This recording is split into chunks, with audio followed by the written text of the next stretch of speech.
সমাজৰ পৰা বিভিন্ন অপৰাধমূলক কাৰ্যকলাপ নিৰ্মূল কৰাৰ লক্ষ্যৰে আয়োজন কৰা হয় ইছলামিক বৃত্তি পৰীক্ষা। নগাঁও আৰু মৰিগাঁও জিলাৰ বিভিন্ন বিদ্যালয় মহাবিদ্যালয়ৰ মেধাৱী ছাত্ৰ ছাত্ৰীসকলৰ মাজত আজি নগাঁৱৰ জৰিয়াতে ইছলামিক বৃত্তি পৰীক্ষা অনুষ্ঠিত হয়।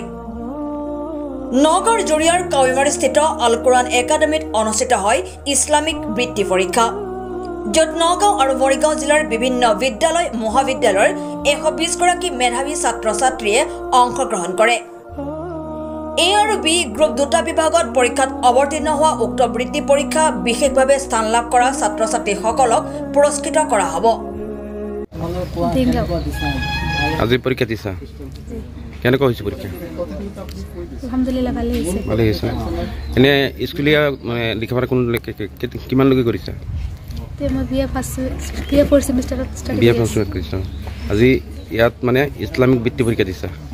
ক'ৰ পৰা কৈছিলোঁ? এ গ্ৰুপ বি গ্ৰুপ। এ গ্ৰুপৰ কাৰণে 20,000, ছেকেণ্ড পুৰস্কাৰ, প্ৰথম পুৰস্কাৰ 20,000, ছেকেণ্ড পুৰস্কাৰ 15,000 আৰু থাৰ্ড পুৰস্কাৰ আছিলে 10,000।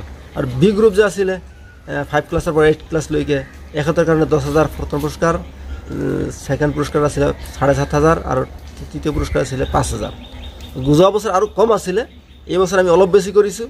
যদি আমাক আৰ্থিক সচ্ছলতা ব্যক্তিয়ে সহায় কৰে, জনপ্ৰিয় ব্যক্তিবিলাকে যদি এইটো আগবাঢ়ি লয়, আদৰি লয়, তেনেহ'লে অহা বছৰ আমি ইয়াতকৈ ডবল কৰাৰ ইচ্ছা আছে।